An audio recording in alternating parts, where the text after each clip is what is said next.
Hello, everyone, and welcome back. Welcome back to another episode of the 8-Bit Adventures podcast. This is episode 268. I am your host, Sean Hayes, and we're back after 1 week hiatus? 2-week hiatus? Who knows? I don't know anymore. Time is meaningless. The world's on fire. We're all just, it's not a great time. And to reflect that, there's not really a whole lot of great gaming news this week. You know, I managed to get some things out of there, but like looking back over the past, it's like not a whole lot of stuff to talk about. Outside of, there was a Nintendo partner showcase, Direct Mini partner showcase. So that'll be our deep dive. But outside of that, man, I really had to dig deep for some news. But that kind of works out, because typically when we have a director or something, or E3 or anything big like that, it kind of takes over the show. So that's fine. That gives me more time to talk about the games that popped up during the direct. So yeah, I hope everybody's doing well.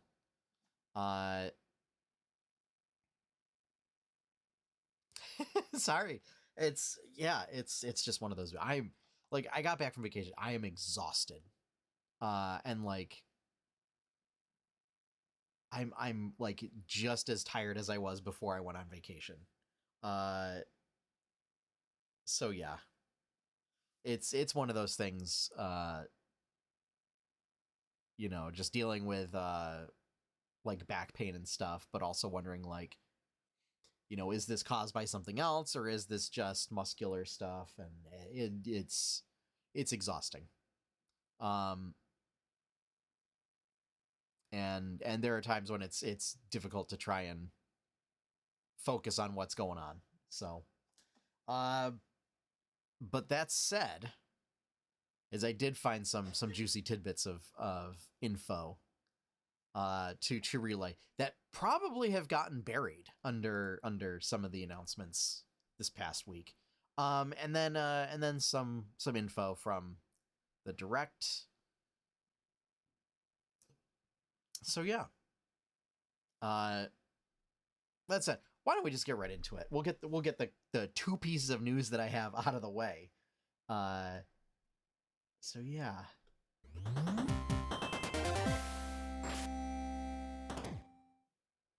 All right, first piece of news. Activision Blizzard, specifically Blizzard Entertainment in this case, has acquired their first studio in 15 years. They have acquired Boston-based Proletariat, who are the makers of Spellbreak. This was like 3 years ago or so. They made a fantasy, like high fantasy style battle royale called Spellbreak. And the idea being like it was going to be a high fantasy alternative to Fortnite. Didn't have the crafting mechanics in it, but the idea was like casting spells and using class abilities, sort of a thing. Turns out not very popular, not sustainable. So that's basically Spellbreak's done. Early 2023, they're just going to be done. Servers are shutting down.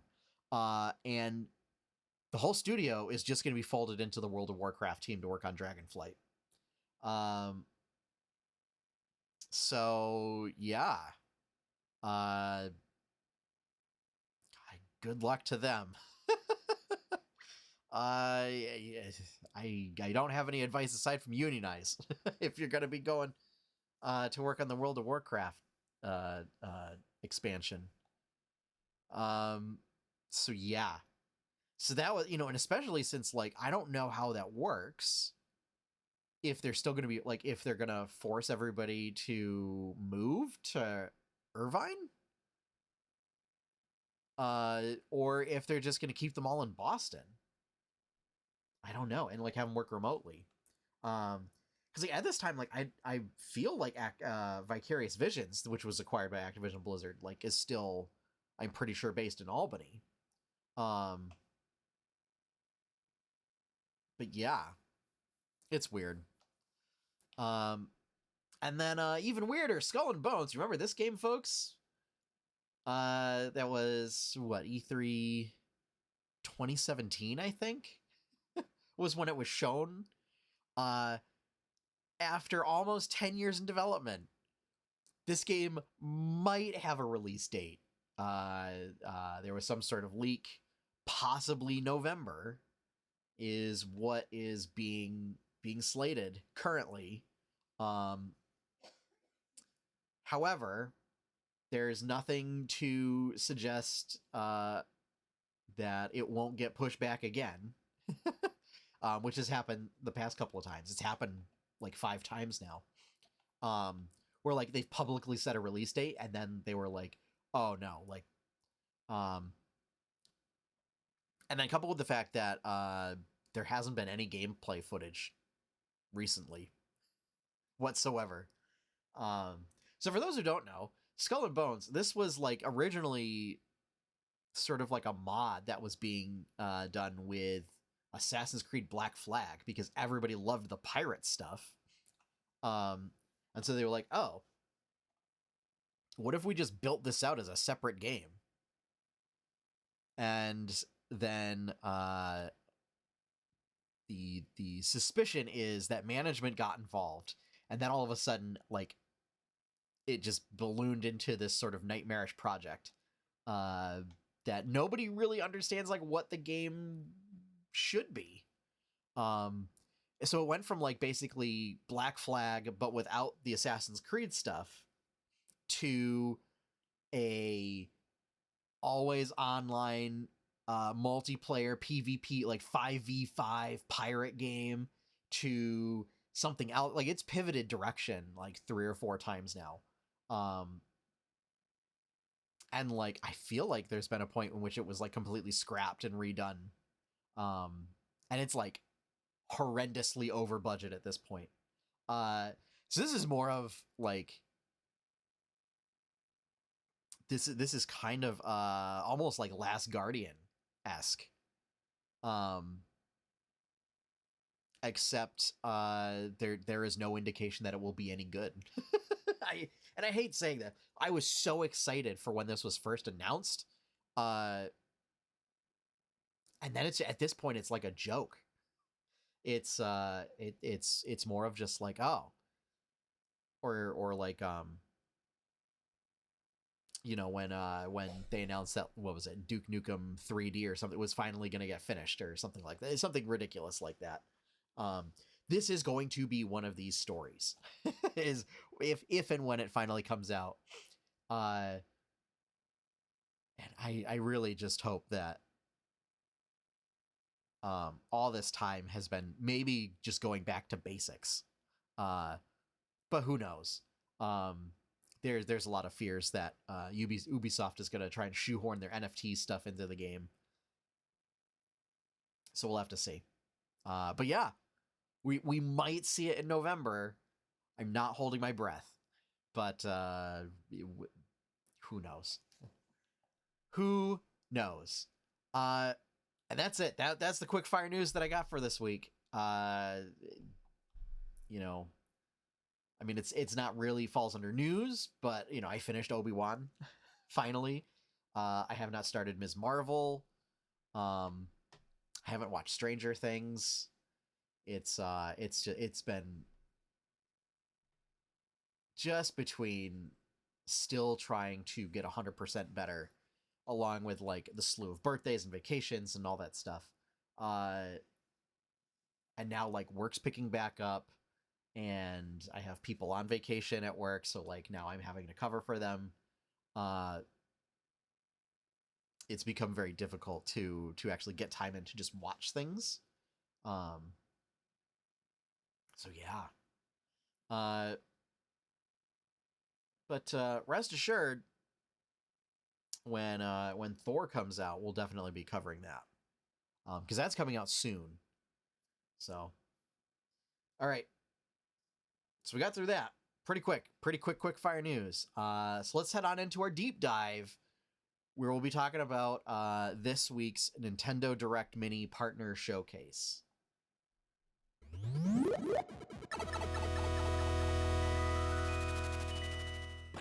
All right, so unfortunately, I don't have different slides for every single game that came out. I did not have time to get that done. There's quite a few. Since we got time, normally like I'll try and just run through them all really quickly and then come back. There's breathing room, so I'll just talk about them as I go. So we started things off with Monster Hunter Rise Sunbreak. That is available now for folks that are watching live. It came out today. So definitely excited for it. They just talked a little bit more about the story. Capcom has been doing a whole bunch of their own presentations on it. And so, they showed off like some of the new monsters, and like some of the new Switch skills, and just, more of the gameplay, and like bringing NPCs along as party members. That I'm excited for, because like oftentimes, I don't necessarily have a problem downing a monster myself. It takes longer. Often as a bow user, if you're the target, you often have to spend a lot of time dodging out of the way and not being able to set up your shots. So just like having NPCs there to draw away monster attention and monster aggro, cool for me. So yeah, I picked this up. This is my plan for the near future. So yeah, and they also gave a roadmap for stuff. So, Monster Hunter is sort of turned into like this, you purchase the game, but then there's also a little bit of games as a service where there's free updates in the future. So they provided a roadmap for that all the way out through 2023. I think it's fine. I think they're, I feel like there's enough stuff included in Monster Hunter. And I don't know, folks seem to have this idea of they want everything now. And like they want to sink like 120 hours into a game. Of just like the thought of then like releasing more content in the future. I don't have a problem with it. Like from a Monster Hunter perspective, like I thought there was enough. Like I thought Rise was a little bit light on content, but I also felt like it was a decent enough playtime for the base game, and then you would get, the event quests and the new monsters and stuff rolled out. I didn't have a problem with it personally. And it's World went with the same method. I think I would rather have the route they're going now, where it's like expansions, rather than, waiting like 2-3 years for them to then just put everything into like, essentially doing the Pokemon route of where it used to be, you would have your base version, and then like, a year or two later, you would get like the definitive edition, which is just the same game, but they tacked on a bunch of extra features that they probably could have just put in the original game. And that's what you get with, we saw that in the past with Monster Hunter. So, I'm kind of more okay with just the expansion model, and that, and free updates. I have no problem with free updates. But those games also feel complete to me. So yeah. So again, Monster Hunter Rise Sunbreak, it is an expansion to Monster Hunter Rise. So you do need to have Monster Hunter Rise. But I think like they have bundles available to buy both. Is available now. Next up, coming in 2023, also from Capcom, the Mega Man Battle Network Legacy Collection. So I've seen this people have been asking for this in like a virtual console, uh, GBA online sort of thing. Um, so they'll be happy for this. And I would say, stuff like this is kind of why you don't get a lot of third party stuff in things like NES Online, Super NES Online, and 64 Online, is that folks that have a big collection of things, namely Capcom's the big one, but I think Konami does a little bit too with like the Castlevania stuff. They put out their own collections, or Sega. Sega will do it with Sonic, put out a big Sonic collection type thing. Square, although Square does like the piecemeal stuff, because they want you to spend, a premium for old Final Fantasy games. But yeah, so I mean, they look pretty good. The sprite work still looks pretty good. I never played the Mega Man Battle Network games. I was never really a Mega Man fan growing up, and it was more kind of just like discovering the music much later on of Mega Man 2, and then being like, oh yeah, like it's got really great music. And I have to say, like, after playing through Mega Man 2, I still don't know if I'm a big Mega Man fan, and more of just like interested in the lore and like the idea of Mega Man and the music than the actual gameplay. So yeah. Next up, Mario and Rabbids: Sparks of Hope. So this is sort of the sequel to Mario and Rabbids. Great game. This is coming October 20th. Namely, one of the big changes that they're doing. So it's still sort of party-based XCOM style tactical combat. The difference being now is essentially you can do all of your movement before you attack with a weapon.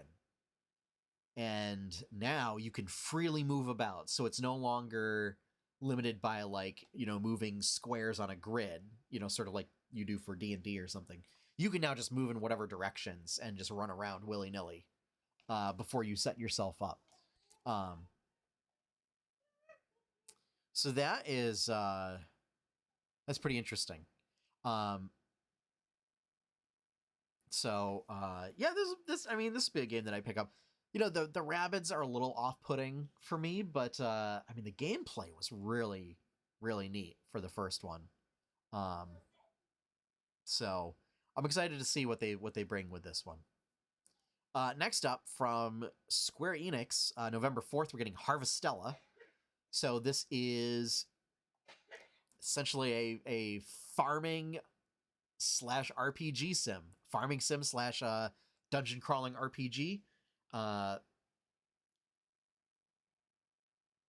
a whole lot more information besides that. It seems a little similar to Rune Factory, I guess, in that like, you're setting up a farm, you go fishing, you help out the town, but also then like you go into dungeons to collect like monster materials. I will be watching this one closely because Rune Factory 5 did not review well.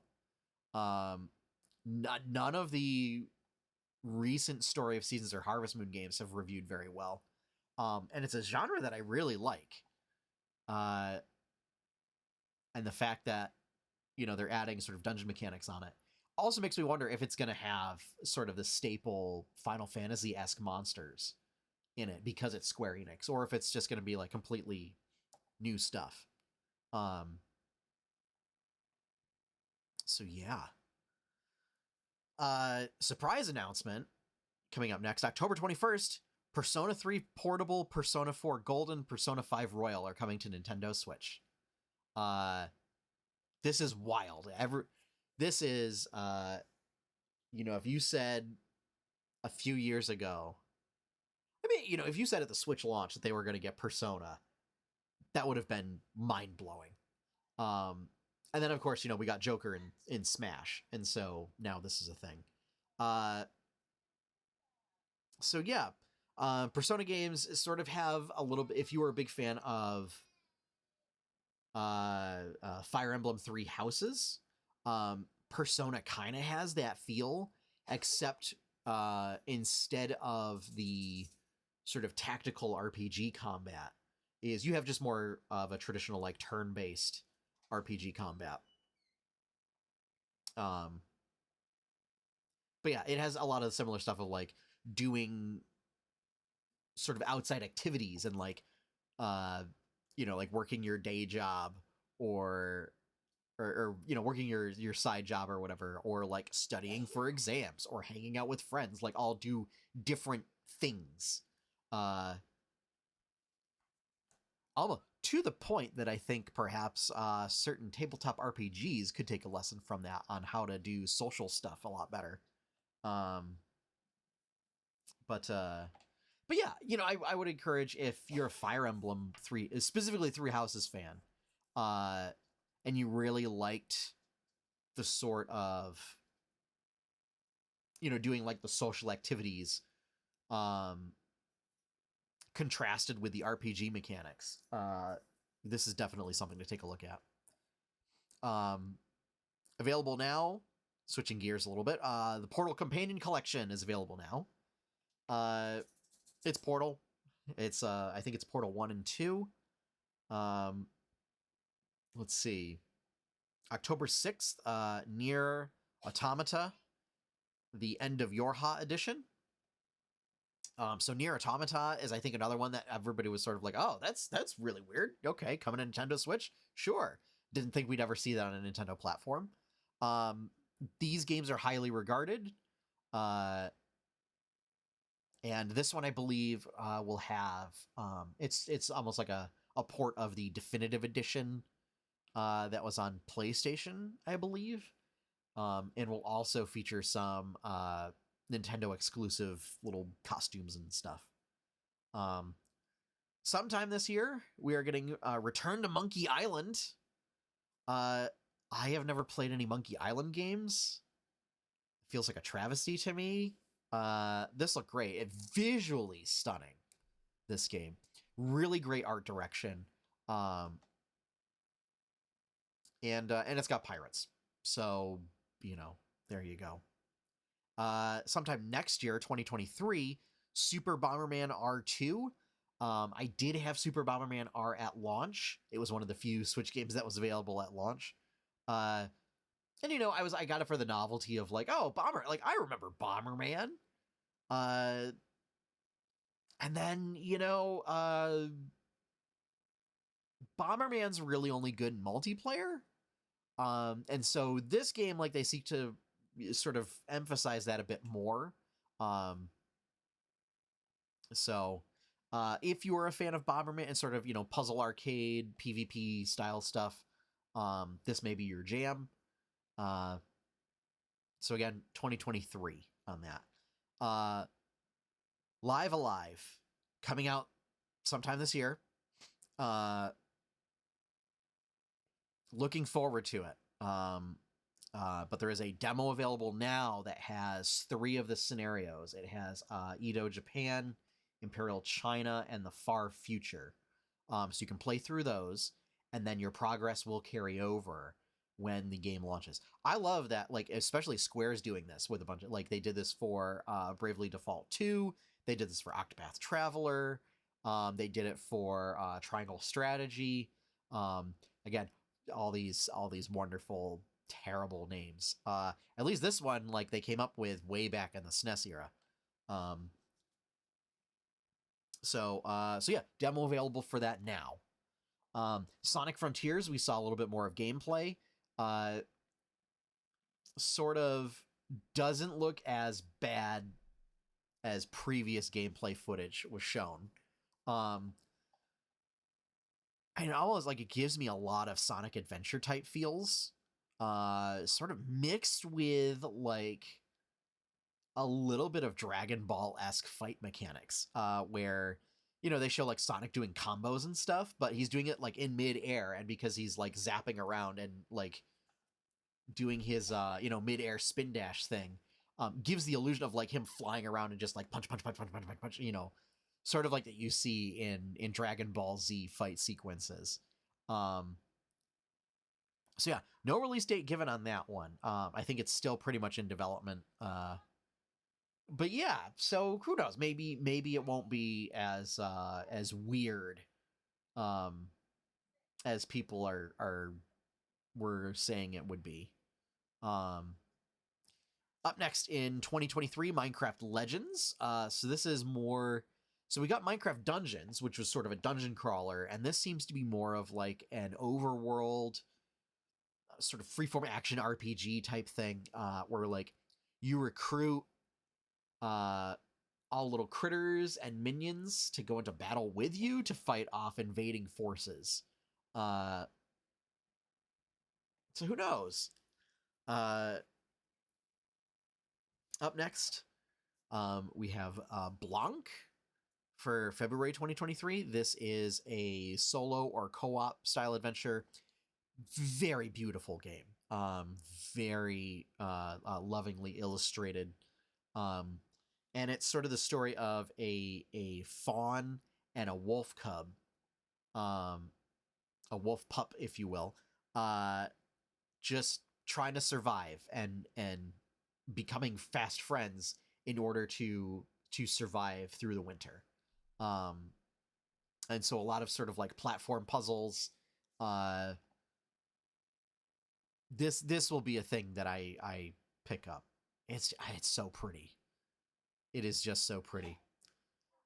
September 6th, we are getting early access for Disney Dreamlight Valley. This kind of feels like Disney trying to capitalize on like Animal Crossing and Stardew Valley, and like Story of Seasons type games where, but instead of like doing a farming sim type thing, it's just you sort of live in Toontown, I guess, with all of the Disney characters, and you have to go around and help them restore their memories and rebuild the town. I'm sure that'll appeal to some people. I don't know. It kind of feels like it's trying to capture the essence of sort of the farm sim genre, but without doing a lot of the stuff that people really like about the farm sim genre. So who knows? Or just the Animal Crossing style of village building. The early access, I don't know what that means. I really don't know if it's excuse me, if it's paying to play test essentially.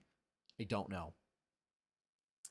December 9th, Dragon Quest Treasures, so a Dragon Quest spin-off game in which it's a little bit of like Dragon Warrior Monsters, where like it's sort of a Pokemon-esque Dragon Quest, Dragon Warrior game where you are recruiting teams of monsters to help you go find treasure and upgrade like your ship and your base and stuff that allow that essentially a gameplay loop of get monsters, go find treasure, come back, upgrade your stuff to then recruit more and or better monsters and go on better missions to find better treasure to upgrade your stuff to get better. Which I am a sucker for that gameplay loop. And it's Dragon Quest. Like it's a shame that I haven't actually played any recent Dragon Quest games because I was a big fan of Dragon Warrior. And I love that art style. And so this might be a good entry for me to jump into. Because it's also, doing monster combat and like supporting your monsters. So it's like if Pokemon were to go the route of that, in addition to having Pokemon, that you are also sort of an RPG character and go in and like fight other monsters with your Pokemon. But also your dungeon, like not necessarily dungeon crawling, but like you are treasure hunting. So that seems a little up my alley there.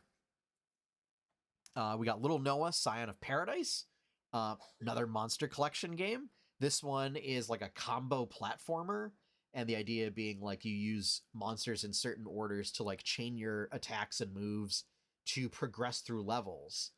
Um, Also very, very visually appealing. And I think this is an indie game, unless hang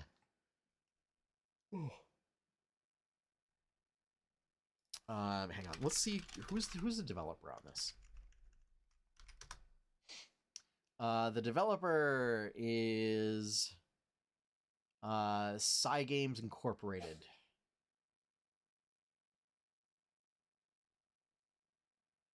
Which I don't know what else they've made. But yeah, it's also available on other platforms. So,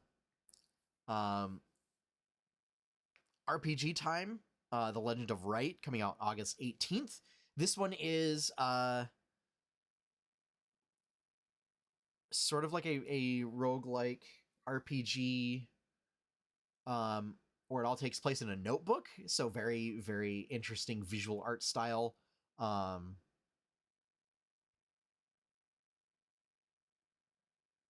outside of that, like there wasn't really a whole lot of. It's like, so they said aspiring game designer. So I don't know if like that's talking about the developer or if that's talking about the person in the game whose notebook you're playing in, and like it's all based on like doodles and stuff. And so you might need to like use an eraser to like erase certain puzzle elements or draw other ones in. So we'll see. I don't know if it's going to be like full on Scribblenauts where it gives you full control over what you can do, or if it's just looking for like specific prompts. Lorelei and the Laser Eyes in 2023. Doraemon Story of Seasons, Friends of the Great Kingdom in 2020, sometime this year. I'm not familiar at all with Doraemon. But it's a Story of Seasons game. So you're basically going to get that Harvest Moon gameplay loop. This one does have co-op gameplay available for farming and fishing and doing all that good stuff. Pac-Man World Repack. So this is a remake, not sure, of Pac-Man World. So Pac-Man platformer. Personally, not my thing, but I know there's an audience for that were really big on the Pac-Man platforming games. And it has a certain charm where Namco decided to also put like other elements of their other games. So there's like a starship level, which is basically Galaga, and other stuff like that. Railgrade, which is sort of in the lines of like Satisfactory, is a game in which you build train depots essentially and train tracks and rail stations to most efficiently deliver sets of goods based on certain parameters you have for the level. That's coming out fall 2022. And then Captain Velvet Meteor, The Jump Plus Dimensions on July 28th. This, I think, was like an ARPG sort of thing. I think this was in like the sort of highlight reel showcase. So there wasn't a whole lot of discussion about it. But yeah. If I recall, that also had a sort of a weird and unique art style to it. So yeah, we had a lot of stuff. A lot of folks are really pleased with it. Just for Persona alone. So, I think for me, Mario and Rabbids, Harvestella, Monster Hunter, obviously, Return to Monkey Island, Live Alive, Blanc, Dragon Quest Treasures. So yeah, there's a lot going on. And it's like spaced out too, so it's nice. It's not like everything's all coming out like next month, and then you have to like get a bunch of stuff, and then by the time you finish one of those games, like there's more games that come out, so that you've got a bunch of the games that are just sitting there and being like, oh no, how terrible! I will never play these. So yeah, So I mean, yeah. So Monster Hunter, and then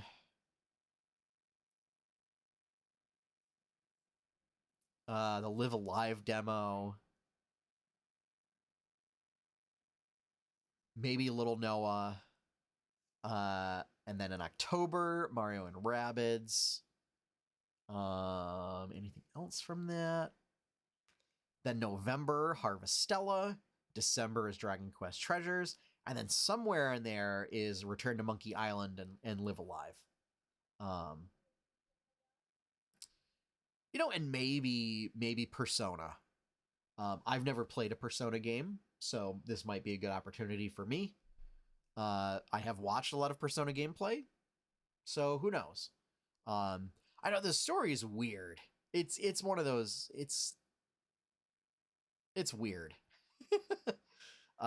So I don't know if I'll have a hard time following it or not. I know Persona 4 Golden has the voice acting talents of one Samuel Regal. For Critical Role fans, he plays like a little jokey type character. I think he does.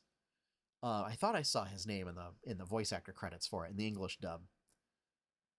So yeah, that is gonna wrap up our deep dive. So all in all, I was pretty pleased with the partner showcase. I had kind of gotten it mixed up and thought it was going to be an indie showcase. So when they first opened with like Monster Hunter, I was like, oh, what's this? That indie development studio Capcom. But no, it's just a third party showcase. So if you were expecting to see Breath of the Wild 2 or Metroid Prime 4 or any of those other nebulous first party Nintendo games, no, this is not it. That may or may not be coming later at some point, or maybe not. But yeah, this was a good collection of third party stuff. So a little surprised we didn't see anything more regarding Bayonetta 3, because that I think is supposed to be coming out fairly soon. Or No More Heroes 3. Like, they had big announcements for that a while back, and then yeah, I don't know what happened. If they just hit development snags or what. So, now that we've done that, it's on to Questlog.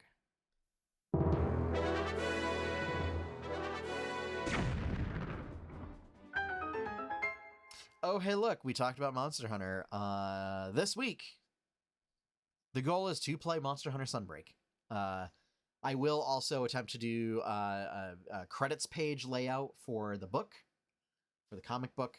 Last week I did, in fact, I played quite a bit of Commander with my brother, and discovered Commander, like when you're building a deck when you're building a Commander deck, and for those who don't know, so Commander is a format in Magic the Gathering. It is considered a casual format, where you build a 100 card deck. One of those cards is your commander.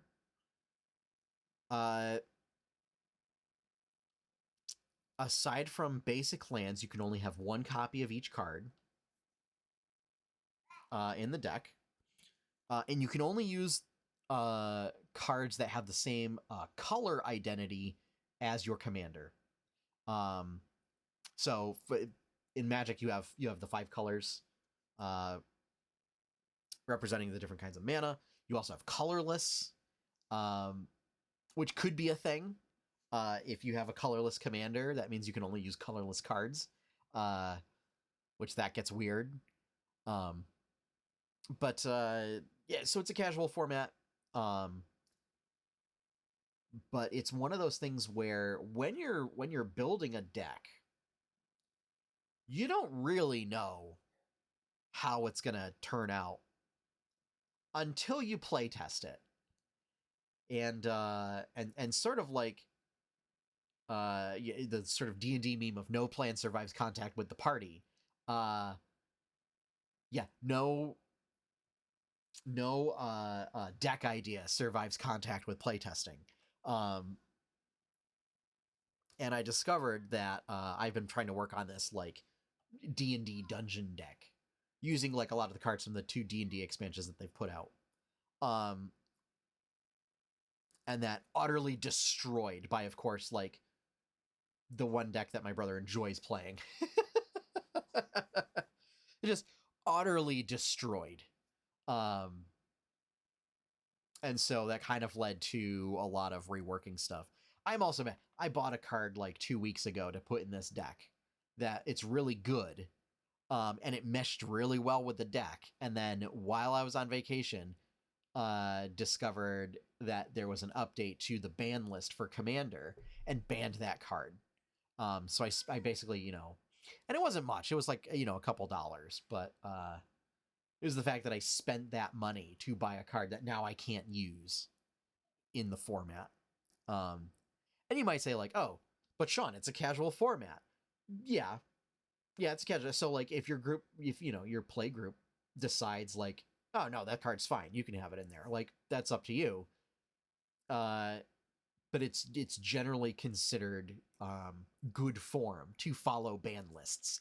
Because there's generally a reason why stuff is put on there. So yeah, so I did that. So yeah, ultimately goal this week is to get some Monster Hunter time in. Now that I did get to Hunter rank 100 while on vacation. To get me all prepped and ready to go. And who knows, I might even also play a little bit of Shredder's Revenge. Was going to play that on vacation, didn't get the time. Because that's also out, and I'm looking real forward to playing just an old school TMNT game. Not setting it as a goal, because I don't know. I already feel like with these 2 goals and everything going on this week, I might not get to both of them, but we'll see. And for those who are watching live, what's pictured here is sort of the flagship monster for Monster Hunter Rise Sunbreak, is basically Dracula Dragon. It's just like a big old sort of vampiric dragon that also sends out like little weird bat creature things that basically cluster around an enemy and like Metroids like suck the life force out of it and then return to the dragon to then